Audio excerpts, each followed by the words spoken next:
ত্রিপুরা প্রদেশ বিজেপির সদর কার্যালয়ে আজ এক সাংগঠনিক বৈঠক অনুষ্ঠিত হয়। বৈঠকে উপস্থিত ছিলেন দলের উত্তর পূর্বাঞ্চলের কোঅর্ডিনেটর সম্বিত পাত্রা, প্রভারী ডাক্তার রাজদীপ রায় সহ মন্ত্রিসভার সদস্য, জনপ্রতিনিধি ও দলের রাজ্য নেতৃত্বরা।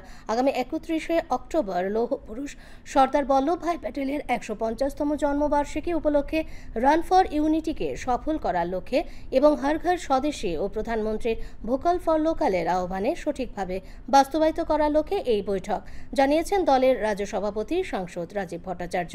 তিনি জানান, সাংগঠনিক বেশ কিছু বিষয় নিয়ে আলোচনা হয়েছে, পরে কোর কমিটির বৈঠক অনুষ্ঠিত হয়।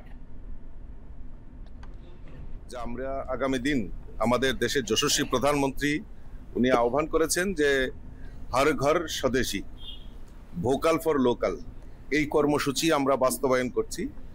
আর 31শে অক্টোবর আমাদের লৌহ পুরুষ সর্দার বল্লভভাই প্যাটেলজির জন্ম জয়ন্তী, আমরা 150 বছর আমরা জন্ম জয়ন্তী উদযাপন করব। সেই উপলক্ষে আমরা রান ফর ইউনিটি যে কর্মসূচি সেগুলি বাস্তবায়ন হবে সারা ভারতবর্ষের সঙ্গে ত্রিপুরা রাজ্য, এবং সাংগঠনিক যে আমাদের সংগঠন সেই সম্পর্কেও বিস্তারিত এখানে আলোচনা, তার জন্যই আমাদের আজকের এই বৈঠক।